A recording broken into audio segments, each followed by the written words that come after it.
Ada sana. Penyaluran bantuan sosial ini dilakukan untuk melindungi ekonomi, khususnya masyarakat menengah ke bawah yang terkena dampak PPKM darurat. Menko Kemaritiman dan Investasi Luhut Binsar Panjaitan mengatakan, pemerintah telah melakukan koordinasi untuk menambah dan mempercepat penyaluran bansos selama PPKM darurat. Ia mengklaim pemulihan ekonomi menunjukkan keberhasilan dengan langkah kebijakan yang dilakukan pemerintah selama pandemi yang berjalan lancar. Bansos akan digulirkan lagi. Jadi tadi Ibu Risma, Ibu Menteri Keuangan, Gubernur BI, dan juga beberapa teman-teman lainnya, kami sudah bertemu dan kami sudah sepakat untuk ini semua kita bantu lagi. Pemerintah telah melakukan koordinasi untuk menambah dan mempercepat penyaluran bantuan sosial selama PPKM darurat, terutama untuk melindungi masyarakat menengah ke bawah. Jadi Presiden menekankan masyarakat menengah ke bawah betul-betul harus dilindungi.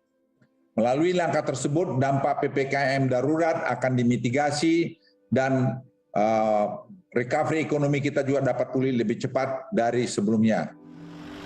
Penutupan mal selama PPKM darurat menjadi pukulan telak bagi pengusaha dan karyawan yang mungkin dirumahkan.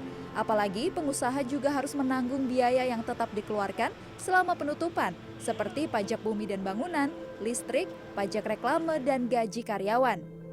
Nah, kemudian sebetulnya kami sudah lama meminta kepada pemerintah, sebetulnya insentif itu ada dua. Pertama adalah insentif ataupun relaksasi ataupun stimulus yang untuk mendongkrak penjualan, yaitu adalah pembebasan pajak-pajak yang terkait dengan penjualan. Karena apa? Karena daya beli masyarakat masih turun. Jadi diharapkan dengan penghapusan pajak-pajak tersebut, produk-produk menjadi lebih murah, lebih terjangkau oleh masyarakat.